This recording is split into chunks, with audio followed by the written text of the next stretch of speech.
Going everyone, Chase Lee here reporting for WeLiveEntertainment.com, and I'm covering the South by Southwest Film Festival, and I got another one to review for you guys. Welcome back to my continuing coverage of it, and that would be Richard Linklater, Dream is Destiny. Now, listen, I've said this on my channel many times, and I'll say it again. It is hard to review documentaries.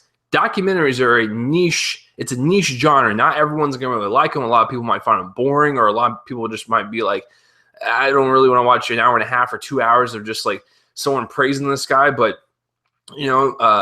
some of them are really good. Some of them are just kind of like whatever. And some of them are solid. And Richard Linklater, Dream is Destiny.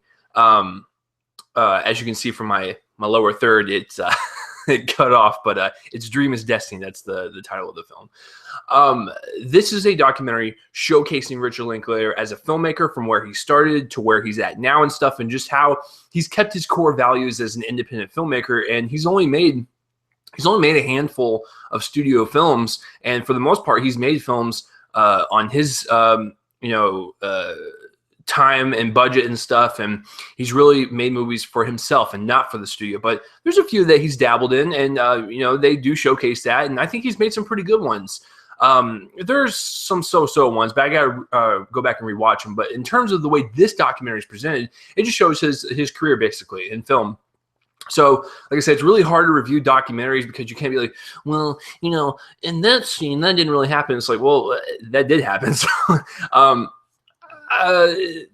let's get real and break this down. I'm gonna try my best to review this. So, in terms of the writing and the directing, the writing being the story and how it's put together, I think it's really well done. It shows from him starting out as a youth, making experimental short films, and then making his first film, Slacker, all the way up until now, where recently he just got nominated for an Oscar for Boyhood, and now he's doing Everybody Wants Some, the sequel to Dazed and Confused. So I thought chronologically it was well told. I thought the interviews and the talking heads shots and stuff, they were constructed very well. They were put together in a way to where it made me want to keep listening and stuff, because Richard Linklater is one of my favorite filmmakers ever. Like, he's made some classics in my opinion. So just to see this guy's life progress up until now, like, it's kind of inspiring, and it kind of makes you want to go out and make some movies. Now, for all you guys don't know this about me, I actually majored in filmmaking. I have a bachelor's in filmmaking, yet I review most of the time because I can't film. I suck at it. No, I'm kidding. I fell into this, and I just haven't made anything in quite some time. And when you watch this documentary, it kind of makes you want to get off your ass and go do it. And it's quite inspiring for independent filmmakers, especially knowing like what this guy went through and like how he did and stuff. Like, he basically just worked his ass off from the beginning up until now, and he still does. Like, he's so passionate, and it kind of oozes off a screen. And you gotta love the guy. I mean, come on. And as far as the way it's directed, I think it's done well. I mean, like I said, it's a love letter to Richard Linklater. There's nothing wrong with that, but that's all it is. I mean, you're not going to really get into anything more in terms of like actual drama in his life and stuff. I mean, yeah, there's going to be the occasional, like, the studio didn't pick up his film, or the studio didn't understand his film. That's typical, Hollywood, jargon, and it's just his career. Like, there's really no like dramatic thing where, like, when this happened as a kid and it really changed his life. There's really none of that. It's just, like I said, it's a love letter, but nothing wrong with that. In terms of, because you can't do acting. I can't do acting on documentaries because it's real life people. Yeah, Richard Linklater was really great in that talking head scene. No, you can't do that. So I got to jump to cinematography. All the talking head shots were filmed well. They were nicely lit, and it looked like they filmed Richard Linklater in a bunch of locations and stuff that were at different time periods, which, like I said, is really cool with the directing, because you're taking all these different interviews from different time periods and stuff. I say time periods isn't like this one happened like 20 years ago. No, it's like, this one happened a couple years ago. This one happened like last week or whatever. So it was seamless to see all those different talking heads actually construct a really great narrative. So I do appreciate that. As far as all the shots they picked for his movies and stuff, I thought they were all great. They picked all of his shots wisely from all of his movies and stuff. So I thought that was really well handled. Editing wise, it's an hour and a half long. I think it flies by, and that's just because I'm a Richard Linklater fanboy.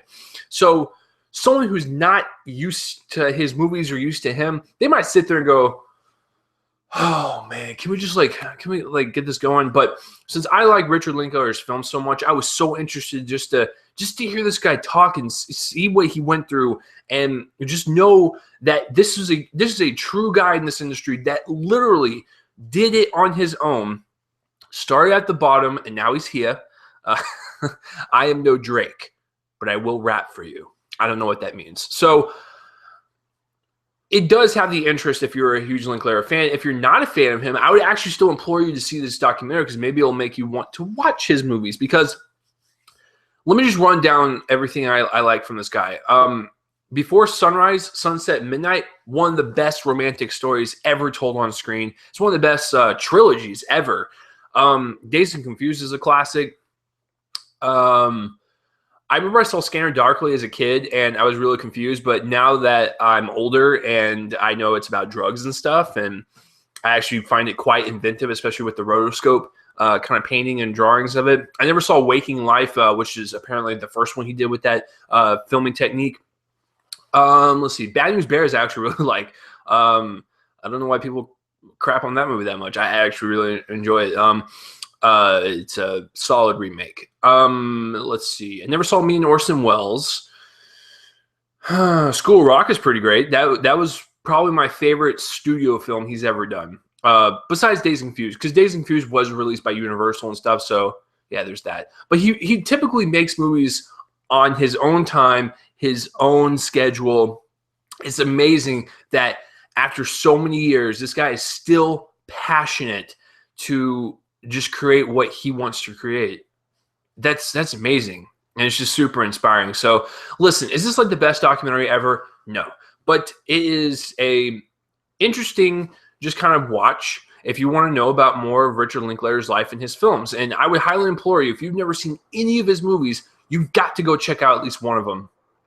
Now, one to start out with, that's a tough question. Because Dazed and Confused was one of the first ones I ever watched from him, and I didn't really understand it as a kid, but I understand it more now and stuff. So Dazed and Confused is a classic in my book in terms of coming-of-age films. The Before trilogies, one of those classics in the romance category.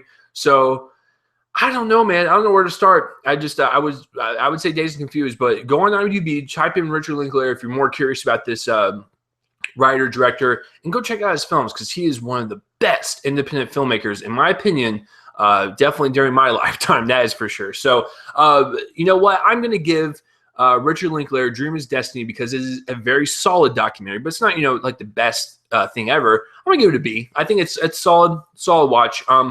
The best documentary that actually won the top prize at South by was actually The Tower. So I missed that one, didn't get to see it, but whatever.